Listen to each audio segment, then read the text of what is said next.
We moved in about 25 years ago, and when we arrived there was nothing here at all. There was just, it'd been used as a car park for the builders' vehicles. So I like to say the only plant was the builders' vehicles, and that's true. So everything that you see has been brought in or borrowed in, quite a lot of it by me, and some of it by Simon, some of it by Togo, and some of it by Sophie Prince, who's the other gardener here. Well, I was attracted by the idea of a stroll garden, which is a Japanese concept, where the idea is that you walk around, and as you walk, you meet various views which have been carefully constructed. So you stand in your appropriate spot and look at the view and think, well, how nice, and then you move on to the next one. So that was what attracted me to the idea of a Japanese shaped garden. As to the individual elements of it, most of those just grew spontaneously, you know. I mean, it's been a long time developing this, so we've done it bit by bit, piecemeal. We have had various designers come in and say, what about this, what about that? But I'm afraid I'm responsible for all the mistakes as well as a few triumphs. So, and of course Togo-san has come along in the last 18 months and perfected it. So he's had a big influence. A lady called Sophie Prince has also been working here for 15 or 16 years, perhaps more, same length of time as Simon. And so Simon and Sophie have been here a long time and have made a massive contribution to the place, both in terms of getting the work done and they also contributed towards the design. We tend to discuss the proposals together and reach a conclusion, which then is what we do. My name's Simon, and I've been working at this garden for around 14, 15 years, so quite a long time. I've seen a lot of changes over the years. So.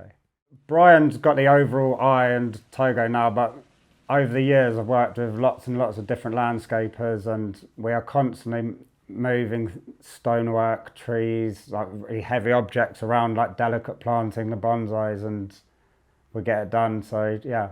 But I've got an interest in Japanese gardens. I've seen a few smaller ones around London, but nothing with such an impact as this, especially in such a busy place in London, and it's just near Hammersmith Bridge. It's like a secret garden, and it's got some wow factor. So obviously in the summer when everything's growing like wild, it is full on busy, keeping everything nice and cut tight, and we put a lot of effort into lawn care at the appropriate times of the year. So one day you'll be building a lantern or a waterfall, turtle.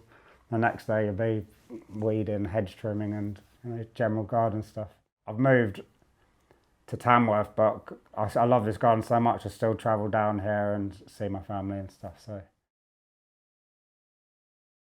about 18 months ago I heard of this Japanese young man called Togo Murata, and I thought he sounds interesting, so I got in touch with him, and he came along, and he's had a huge influence in perfecting what was here before.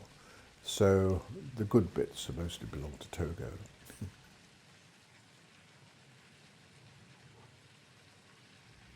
My name is Togo Murata. Yeah, I'm from Japan, so I worked World Heritage Garden in Kyoto about 3 years, and then like a global plant care company. So total about 7 years in Japan. Then so I came to this country. Yeah. Then so of course I didn't speak English. So I didn't have friends, contact. So I started posting to any house for every night with backpack. Then, so when I first came to this garden about a year ago, So my first impression was very good. The pine and acer had natural shapes because they had been pruned much, and the owner had already collected beautiful stones. Stones often used in Japanese garden. I thought this garden had good potential. We've been very fortunate with the stones here because when Togo Murata arrived 18 months or so ago, there were already here quite a number of good quality stones, and all we had to do was move them around and buy in a relatively small number of new ones from Japan. So we've managed to achieve some very powerful effects here, but using materials which were already on site when we began. Gardens that have a story, I think, are more interesting and more powerful than those which do not. Well, the story behind the garden that we can see from here is a sort of Japanese fable which begins with a turtle swimming upstream, and the turtle is emblematic of vigour and life and just human beings trying to make the most of the circumstance that they're in. So the turtle swims upstream, and making its way downstream is the treasure ship. And the treasure ship is laden with all the successes you've had in life, all the loves, all the wealth, all the possessions, all the stuff that makes life worth living. But eventually the treasure ship ends up in the ocean and oblivion, where fortunately it emerges on the other side in what we call the three gods version of paradise, where you can start again in paradise and the turtle can be seen swimming happily along and under the eye of the three gods which protect it. So it's quite a happy story, but it's a big theme. When I decided to rebuild this garden, so I wanted to make a stroll gardens because it was enough to walk around. So I wanted people to enjoy slowly whole walking through the garden.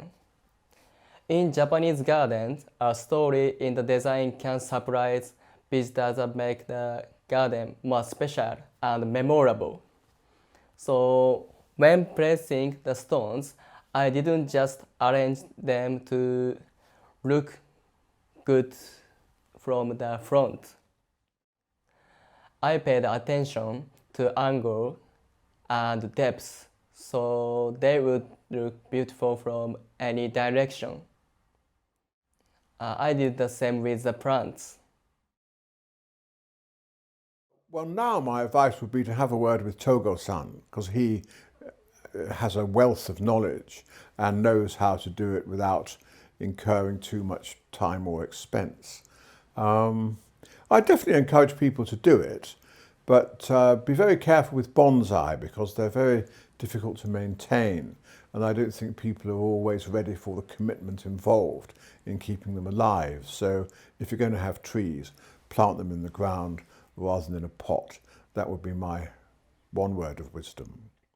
You can look to the south, which is where the shake and the wetlands are, and you'd never know you were in London. You can't see another building. We get plenty of herons. They come to take the fish. We also get kingfishers, which is very unusual. And I've got a kingfisher perch set up by the fish pond. I am enormously indebted to the three gardeners that have made this possible. And, you know, without their commitment and hard work and vision, and this place couldn't have happened.